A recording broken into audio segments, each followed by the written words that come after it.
नमस्कार दोस्तों, Lord's test के पहले दिन टीम इंडिया ने ऐसा प्रदर्शन किया जिसने सिर्फ मैदान पर नहीं बल्कि क्रिकेट की दुनिया में भी हलचल मचा दी है। जहां इंग्लैंड की टीम बेसबॉल के नाम पर मशहूर है, वहीं आज भारत की तेज और स्पिन गेंदबाजी आक्रमण ने उन्हें पूरी तरह बैकफुट पर धकेल दिया। नीतीश रेड्डी की धमाकेदार एंट्री और बुमराह की क्लासिकल गेंदबाजी ने सबका दिल जीत लिया। इस प्रदर्शन पर न सिर्फ भारतीय दिग्गज बल्कि वसीम अकरम, केविन पीटरसन और रिकी पोंटिंग जैसे विदेशी दिग्गजों ने भी जमकर तारीफ की है। जी हां, पूरी खबर जानने के लिए इस वीडियो को अंत तक जरूर देखें और अगर आप भी टीम इंडिया के फैन हो तो इस वीडियो को एक लाइक जरूर करें। दोस्तों, आज का दिन टेस्ट क्रिकेट प्रेमियों के लिए बेहद खास रहा। वजह सिर्फ यह नहीं कि भारत और इंग्लैंड जैसी दो दिग्गज टीमें आमने सामने थीं, बल्कि मुकाबला खेला जा रहा था लॉर्ड्स के मैदान पर। वही ऐतिहासिक मैदान जहां हर क्रिकेटर अपने करियर में एक बार खेलने का सपना देखता है।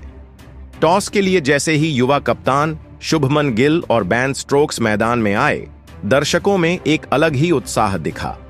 स्टोक्स ने टॉस जीतकर पहले बल्लेबाजी का फैसला किया। मौसम साफ था, हल्की धूप फैली थी और पिच बल्लेबाजों को शुरुआत में कुछ मदद देने वाली लग रही थी। लेकिन यह भी सब जानते थे कि भारतीय तेज गेंदबाजों को हल्के में लेना बड़ी भूल साबित हो सकती है। टीम इंडिया की प्लेइंग 11 में एक बदलाव हुआ। जसप्रीत बुमराह की वापसी हुई और प्रसिद्ध कृष्ण को बाहर बैठना पड़ा। इंग्लैंड की ओर से जोफ्रा आर्चर ने जोश टंग की जगह टीम में वापसी की, जिससे दोनों टीमों के पास अब अपने सबसे खतरनाक हथियार मैदान पर मौजूद थे।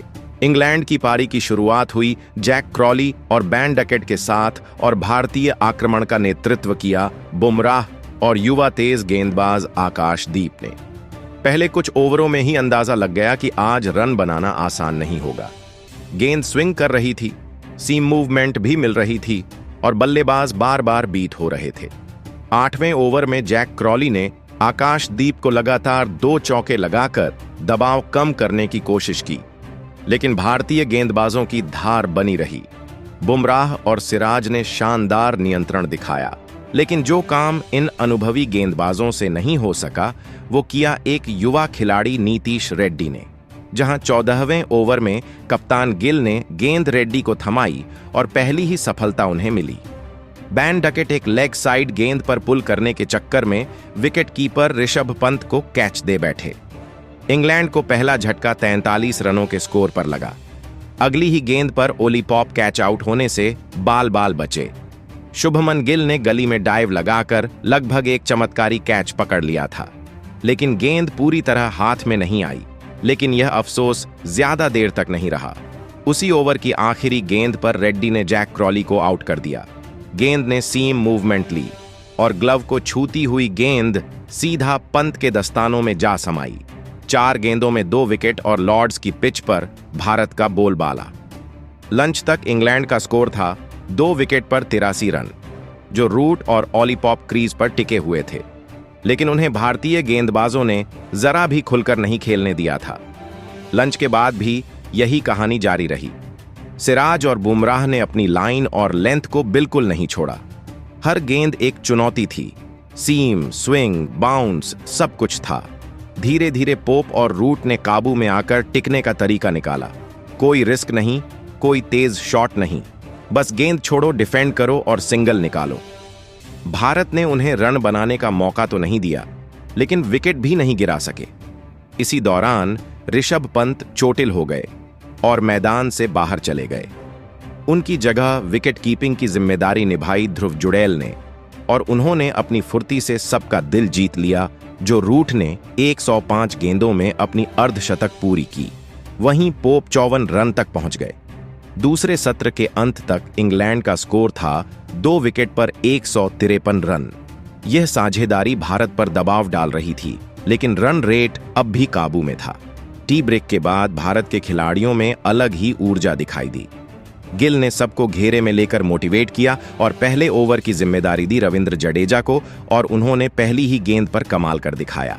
ओली पॉप, जो इतनी देर से जमे हुए थे, एक बाहर जाती गेंद पर ड्राइव करने की कोशिश में आउट हो गए।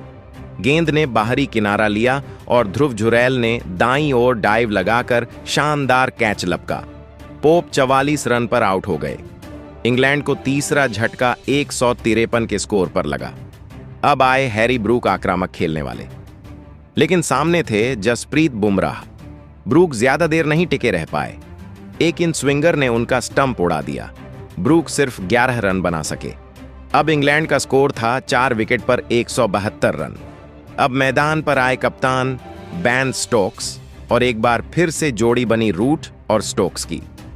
अब दोनों अनुभवी बल्लेबाजों ने रनों को रोटेट करना शुरू किया। कोई बड़ा शॉट नहीं, लेकिन धीरे धीरे स्कोर को 200 के पार पहुंचाया। 64वें ओवर में इंग्लैंड ने 200 का आंकड़ा पार किया। हालांकि रन रेट अब भी 3 से कम ही था। भारत की गेंदबाजी में कोई कमी नहीं थी। रेड्डी, सिराज, बुमराह, आकाशदीप और जडेजा लगातार सटीक गेंदें फेंक रहे थे। भले ही इंग्लैंड ने आज 200 से ज्यादा रन बनाए, लेकिन आज के दिन पूरी तरह से भारत का दबदबा रहा, क्योंकि इस पिच पर पहले दिन 400 रनों तक बन सकता था। वही युवा टीम इंडिया के आज के प्रदर्शन पर दुनिया भर के दिग्गजों ने कुछ चौंकाने वाले बयान दिए हैं। सबसे पहले पाकिस्तान के वसीम अकरम ने कहा, सबसे पहले तो मैं कहना चाहूंगा इंडियन बॉलिंग अटैक को सलाम। लॉर्ड्स की पिच पर जहां आमतौर पर बल्लेबाजी आसान हो जाती है, जैसे जैसे दिन बढ़ता है, वहां पहले ही दिन जिस तरह से भारतीय गेंदबाजों ने लाइन, लेंथ और स्विंग के साथ इंग्लैंड को बांध कर रखा, वो काबिले तारीफ है। नीतीश रेड्डी ने जिस अंदाज में 2 विकेट चटकाए, वो मुझे अपने करियर के शुरुआती दिनों की याद दिला गया। पहली बार लॉर्ड्स में गेंदबाजी करना और उस दबाव में क्रॉली और डकेट जैसे ओपनर को आउट करना यह मामूली बात नहीं है। और बुमराह भाई, वो क्या गेंद थी। ब्रुक को एकदम टेस्ट बॉलर का क्लास दिखाया और टीम इंडिया का प्लानिंग, स्लजिंग से लेकर बॉलिंग चेंज तक गिल की कप्तानी की भी तारीफ करनी पड़ेगी। इसके बाद भारत के इरफान पठान ने कहा, एक समय था जब हम विदेशी पिचों पर संघर्ष करते थे, लेकिन अब भारतीय गेंदबाज विपक्षी टीमों को उनके घर में परेशान कर रहे हैं। बात सिर्फ विकेट लेने की नहीं है, बात है दबाव बनाए रखने की। आज दूसरे सेशन में इंग्लैंड की टीम रन बनाने के लिए तरस गई। रूट और पोप जैसे खिलाड़ी 100 गेंद खेल गए, लेकिन शॉट मारने की हिम्मत नहीं जुटा सके। ध्रुव जुरैल की विकेट कीपिंग को भी नजरअंदाज नहीं किया जा सकता।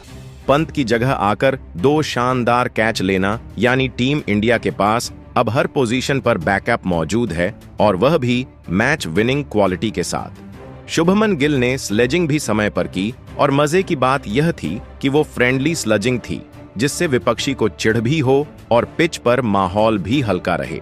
वही इंग्लैंड के केविन पीटरसन ने कहा, सच कहूं तो मुझे उम्मीद थी कि इंग्लैंड तेज शुरुआत करेगा, लेकिन आज भारत ने दिखा दिया कि असली बॉस कौन है। बेसबॉल तो कहीं दिखाई ही नहीं दिया। जब मैंने पहली बार नीतीश रेड्डी को गेंदबाजी करते देखा, तो लगा कि शायद शुभमन गिल उन्हें बस एक मौका दे रहे हैं, लेकिन जिस अंदाज में उन्होंने जवाब दिया, लॉर्ड्स जैसे मैदान पर एक ही ओवर में इंग्लैंड के दोनों ओपनर्स को आउट कर दिया। और जो बात मुझे सबसे ज्यादा पसंद आई, वो ये थी कि जैसे ही इंग्लैंड थोड़ा सेट होता दिखा, भारत ने तुरंत कुछ नया ट्राई किया। चाहे वो टी ब्रेक के बाद जडेजा की स्पिन हो या बुमराह की रिवर्स स्विंग, यह टेस्ट मैच में दबाव बनाने की एक मास्टर क्लास थी। इसके बाद ऑस्ट्रेलिया के रिकी पोंटिंग ने कहा, देखिए, हम सब जानते हैं कि लॉर्ड्स जैसे मैदान पर खेलना हर खिलाड़ी का सपना होता है, लेकिन सपनों को हकीकत में बदलना आसान नहीं होता। जो आज टीम इंडिया ने किया, वो सिर्फ एक बढ़िया गेंदबाजी प्रदर्शन नहीं था, वो एक स्टेटमेंट था। बुमराह, सिराज, आकाशदीप सब ने अपनी भूमिका बखूबी निभाई, लेकिन नीतीश रेड्डी की गेंदबाजी ने मुझे सबसे ज्यादा प्रभावित किया।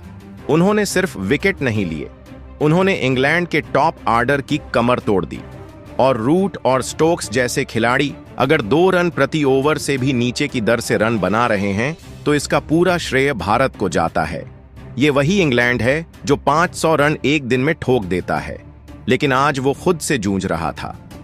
मैंने कप्तान गिल के फैसलों को गौर से देखा, बिल्कुल सटीक टाइमिंग पर बॉलिंग चेंज। अगर भारत कल सुबह जल्दी एक और विकेट निकाल ले, तो मैं कहूंगा यह मैच 4 दिन में खत्म हो सकता है। और इसका पूरा श्रेय जाएगा भारतीय गेंदबाजों को। तो दोस्तों, ये थे कुछ ऐसे बयान दुनिया भर के क्रिकेट दिग्गजों के। आपका इस पर क्या विचार है, कमेंट में जरूर बताएं। धन्यवाद।